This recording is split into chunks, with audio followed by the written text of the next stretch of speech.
నమస్తే రమగారు. నమస్తే చే రమగారు, హ్మ్. స్నానం చేయకుండా ఎలాంటి పనులు చేయకూడదు? చాలా చేయకూడదు. చాలా ఉన్నాయా? హ్మ్. ఓకే. చాలా చేయకూడదు అంటే ఏమేం చేయకూడదు చూద్దాం. ఆ. సినిమాటిక్గా కొన్ని వ్యవహారాలు నడుస్తుంటాయి జయ. ఊళ్ళల్లో ఓ రకం చాలా పనులు అయ్యాక కానీ ఊళ్ళో కొన్ని కొన్ని కొన్ని కమ్యూనిటీస్లో స్నానాలు చేయరు. వంట కూడా అయిపోతుంది, తర్వాత స్నానం చేస్తారు. కొన్ని చోట్ల తెల్లవారగానే స్నానం చేస్తారు. తెల్లారగానే స్నానం చేసేస్తే వాకిళ్ళు ఉడ్చుకోవాలా, ఇల్లు ఉడ్చుకోవాలా, స్నానం చేశాక ఇల్లు ఉడవటము, బట్టలు ఉతకటము అవన్నీ చేయాలంటే ఒక చికాగ్గా ఉంటుంది కదా. పొద్దుటి పూట కొన్ని ప్రత్యేకమైన పనులు, వాకిలి ఉడిచి ముగ్గేసుకోవటం, వాకిలి ఉడిచి ముగ్గి నీళ్లు చల్లటం, లేదా వాకిలి వరండా కడుక్కోవటం. పని మనిషి చేస్తుంది అనుకో, బాధే లేదు, పనమ్మాయి ఇస్తుంది, ఎప్పుడో చేసేస్తుంది, ఓకే. లేకపోతే మనమే చేసుకోవాలంటే వాకిలి ఉడిచి ముగ్గేసుకోవాలి, నిద్ర లేవగానే బ్రష్ చేసుకోవాలి. ఈ బ్రష్కి ముందా వెనక అనేది మీ చాయిస్. వాకిలి కడుక్కోవటం దానికి బ్రష్ తోటి సంబంధం ఏం లేదు. పాచిమొహంతో వాకిళ్ళు ఊడ్చుకుంటారు సాధారణంగా, అదేదో అయిపోతుంది.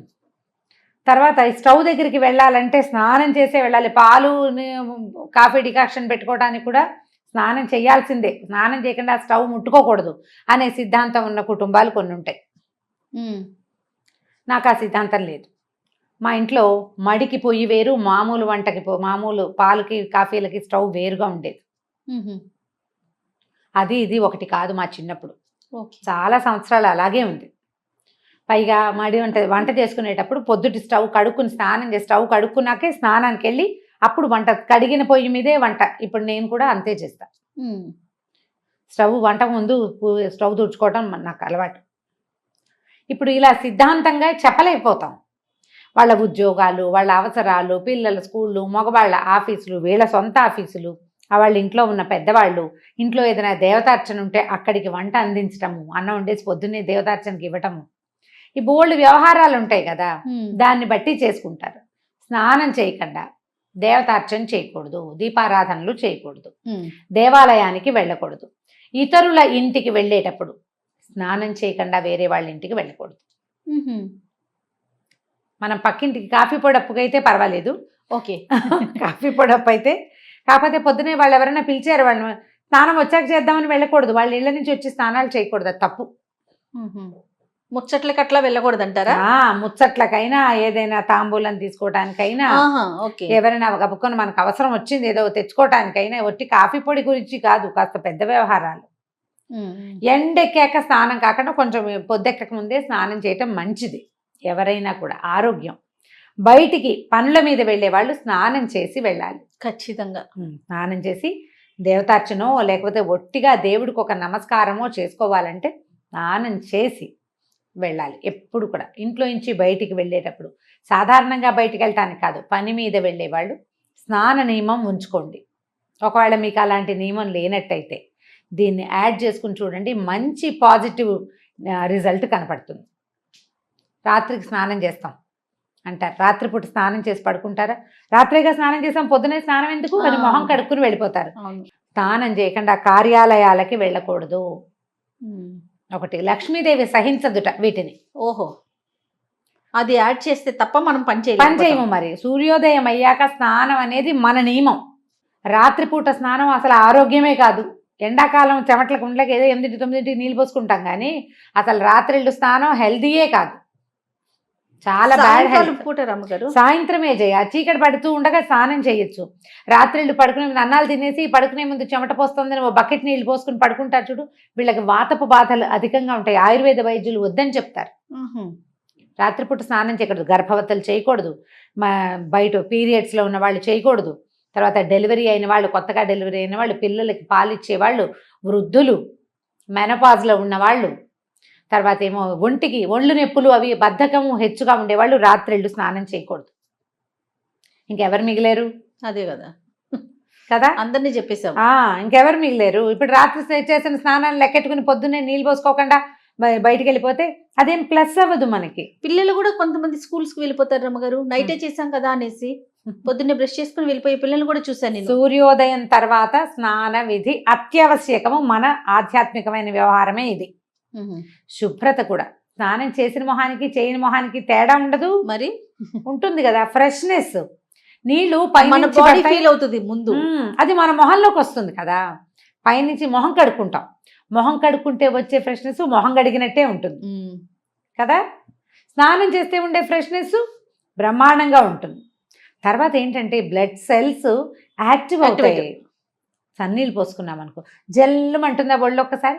ఆ జల్లు అనగా నరాలకి సత్తు వస్తుంది. స్నానము అత్యవశ్యకమైన విధి. అది మడికో దీనికో అంటే ఏదో భగవదర్చనకి మాత్రమే అనుకోకండి. మీ శరీరానికి మీరు చేసే అర్చన స్నానం అంతే. ఇది ఒక గుడి కదా, దేహమే దేవాలయము అన్నారు. ఆ ఆత్మ ఇందులో నిలబడింది. ఇది ఉన్నంత వరకు ఆత్మ హాయిగా అందులో ఉంటుంది, ఈ పిచ్చిగూట్లో. దీన్ని శుద్ధంగా ఉంచాలి కదా, దీన్ని యాక్టివ్గా ఉంచాలి, ఆరోగ్యంగా ఉంచాలి. ఇది ఉంటేనే అది ఉంటుంది, ఇది లేకపోతే అది ఉండదు. అవును. ఆత్మారాముడిని సంతోష పెట్టద్దు మనం. స్నానం చేయండి, అదే పెద్ద సంతోషం. తర్వాత సంతోషాలు మిగిలినవి. స్నానం చేయటం, అన్నం తినటం, వేళకి నిద్రించటం మానవ దేహానికి అత్యంత ఆవశ్యకమైన విషయాలు. కాబట్టి పూజ చేసుకోవాలి పొద్దున, దేవతా నమస్కారం చేసుకోవాలి పొద్దున్నే. మనకి విధులు చెప్తారు. మన కార్తీకము, మాఘము, వైశాఖ మాసం ఉదయకాల స్నానాలు. కనీసం ఆ 3 నెలలు 2 నెలలని చేసేయడమంటారా నాయన అని ఇలాంటి వాళ్ళు ఉన్నారండి. ఆ 2 నెలలు ఖచ్చితంగా పెట్టారు. ఈ నిత్య స్నానమే కాకుండా అప్పుడప్పుడు నదీ స్నానాలు, సముద్ర స్నానాలు కూడా పెట్టారు. తీర్థ స్నానాలు. ఎక్కడికైనా వెళ్తే, ఏ తిరుమల వెళ్ళాం అక్కడ చక్కగా తీర్థంలో స్నానం చేయటం. ఎక్కడికో వెళ్తాం, కంచికో కాశీకో వెళ్తాం, అక్కడ గంగా నదిలో నదీ స్నానం ఎంత మంచిదో అది. కాబట్టి స్నానం చేసి ఏం చేయాలి ఏం చేయకూడదు కాదు, స్నానం చేయాలి ముందు. అది మానేయకూడదు. పొద్దున వంట చేసుకోవటానికి స్నానం చేసి వంట చేస్తే బాగుంటుంది, శుభ్రంగా ఉంటుంది. తర్వాత స్నానం ఒక పవిత్రమైన భావన వస్తుంది. మనం ఏదైనా వండుకున్నాము, స్నానం చేసేసి శుద్ధంగా ఉన్నాం అనుకో, ఆ వండిన పదార్థాన్ని తీసుకెళ్ళి దేవుడి దగ్గర పెట్టుకోవటానికి బాగుంటుంది. పాచమొహంతో వంట చేసేసుకుని అది ఎలా పెడతాం, అది పెట్టలేకపోతాం. నేను టిఫిన్ ఏర్పాటు చేస్తాను అని లాస్ట్ టైం ఒక వీడియో చేస్తే, స్నానం చేయకుండానే టిఫిన్ చేస్తారా అని ఒకళ్ళు అడిగారు నన్ను. టిఫిన్ చెయ్యను, ఏర్పాటు అంటే ఇడ్లీ పిండి, దోశ పిండి అవి తీసి బయట పెట్టుకోవటము, చట్నీకి కావాల్సిన దినుసులు ఏమిటో చూసుకోవటం, అదే చేస్తాను. పదార్థం తర్వాతే చేసుకుంటాను. కానీ మనం ఆలోచించుకోవాలి మనకి ఏది అవసరమో అని. ఆహార స్వీకారం కూడా స్నానం చేశాక గనక తీసుకుంటే చాలా బాగుంటుంది. తీసుకోలేకపోతాం, అట్లా బ్రేక్ఫాస్ట్ చేసేయాల్సి వస్తుంది మన పనిని బట్టి కదా. పొద్దున్నే చేసేయాలి, షుగర్ ఉంది, స్నానం చేశాక ఇవన్నీ దేవుడికి ఇవన్నీ చదువుకుని టిఫిన్ తినేసరికి లేట్ అయిపోతుంది, టాబ్లెట్లు వేసుకుంటారు. పాపం వాళ్ళకి తప్పదు కదా, పెద్ద వయసు పెద్దవాళ్ళకి తప్పదు, ప్రెగ్నెంట్ లేడీస్కి వాళ్ళకి కూడా తప్పని పరిస్థితిని పక్కకు పెట్టండి. నార్మల్గా అయితే తొందరగా స్నానం చేసేసి బ్రేక్ఫాస్ట్ చేయటం, తయారు చేసుకోవటము తింటము కూడా రెండును. ఇలా చేస్తే గనక ఎక్కువ శుభ్రంగా ఉండేందుకు అవకాశం ఉంది. ఏ హెన్నో పెట్టుకుంటాము, నెత్తికి నూనె రాసుకుంటాము, గంట నానాలనిపిస్తుంది. ఇంకా అప్పుడు ఏదో కొంత పని చేయవలసి అయితే ఓకే రమ్ గారు. నార్మల్ ఇష్యూస్ అయితే మాత్రం మార్నింగ్ లేవగానే చేయమంటారా? చేయండి. పొద్దునే స్నానం చేస్తే, స్నానం చేయకుండా పూజ ఎలా చేయకూడదు, భోజనం అలా చేయకూడదు, భోజనము ఎలా చేయకూడదు, బయటికి అలా వెళ్ళకూడదు. ఇవి 3. ఇంకేముంది రమ్మగారు, ఖచ్చితంగా స్నానం చేయాల్సిందే. మిగిలిన మీ ఇష్టం, ఇంకా మేమే మిగిలిన అన్నీ చెప్పారు. రైట్. ఏదేమైనా మార్నింగ్ లేవగానే స్నానం చేయటం ఉత్తమం. మీరు పూజ గీజ ఏం చెయ్యరు. ఒక ప్లస్ పాయింట్ చెప్తా, పూజ చేయరు మీరు. ఓకే, మీకు అలవాట్లేదు. ఇంట్లో ఎవరైనా దీపం పెట్టుకుంటారు, లేకపోతే లేదు, అది కూడా మనకు అక్కర్లేదు. మగవాళ్ళకి చెప్తున్నా, స్నానం చేయగానే బయట ఏ బాల్కనీలోనో కిటికీలోనో సూర్యుడిని చూసి దండం పెట్టుకోండి. సూర్యుడికి చేసే నమస్కారం ప్రత్యక్ష నారాయణుడు అద్భుతమైన ఫలితాన్ని ఇస్తుంది. ఇప్పటిదాకా మీకు అలవాటు లేకపోతే, ఒకవేళ మీరు కనుక ఈ వీడియో వింటూ ఉంటే, రేపటి నుంచి దీన్ని ప్లస్ చేసుకుని చూడండి.